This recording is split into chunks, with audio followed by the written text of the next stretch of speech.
আসসালামু আলাইকুম ভিউয়ার্স, আপনারা কেমন আছেন? দয়া করছি যে যেখানে আছেন ভালো আছেন, সুস্থ আছেন এবং হেফাজতে আছেন। আজ আমি আপনাদের সাথে শেয়ার করব ফার্মেজি কিচেন থেকে কচু ভর্তা। এখন বাজারে কালো কচুগুলো পাওয়া যায়, যে কচুগুলোর ডগাগুলো কালো রঙের, সেই কালো কচুর ভর্তা আমি আজকে আপনাদের সাথে শেয়ার করছি।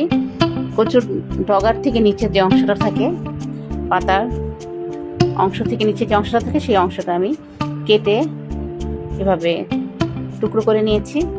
তারপরে চুলে একটা পাতিল বসিয়ে তাতে পানি দিয়ে, পানিটা যখন ফুটে উঠেছে তার মধ্যে একটু লবণ দিয়ে কচুগুলো আমি সিদ্ধ করে নিয়েছি।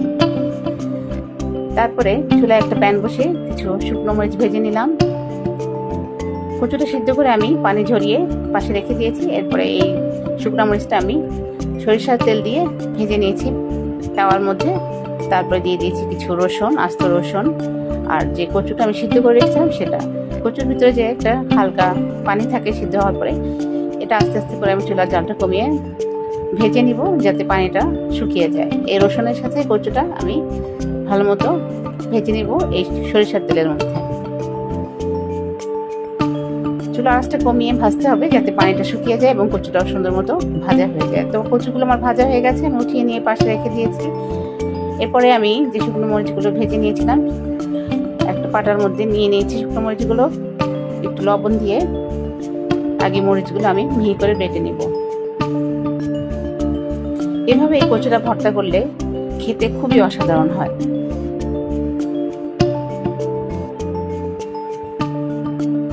শুকনো মরিচটা বাটা হয়ে গেছে আমার।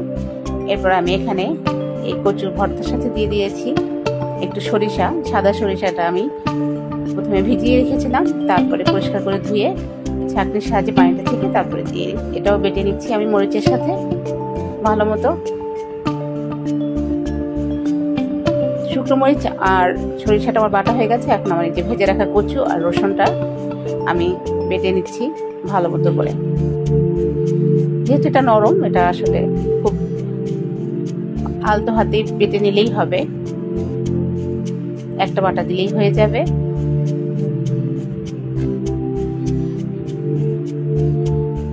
এভাবে করে আমি কচুগুলো সবগুলো বেটে নিলাম।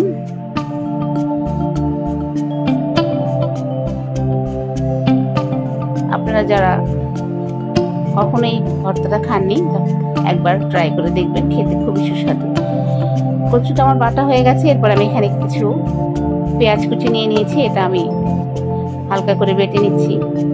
একদম মিহি করবো না, আবার আস্তেও থাকবে না, হালকা করে বেটে নিচ্ছি।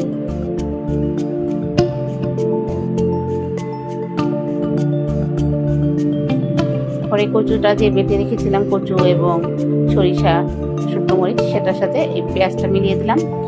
এরপর এখানে আমি আরো কিছু পেঁয়াজ কুচি করে দিব। এই পেঁয়াজ কুচিটা খুব মিহি করে কুচি করে নিতে হবে এবং সাথে দিয়ে দিয়েছি সরিষার তেল। এরপরে ভালো মতো আমি পেঁয়াজের সাথে কচু ভর্তাটা ভালো মতো মাখিয়ে নিচ্ছি। তো হয়ে গেল আমার মজার কচু ভর্তা। আপনারা যদি ভালো লাগে বাসায় একবার ট্রাই করে খেতে পারবেন। এতক্ষণ আমার সাথে ভিডিওটা দেখার জন্য অনেক ধন্যবাদ। আসসালাম।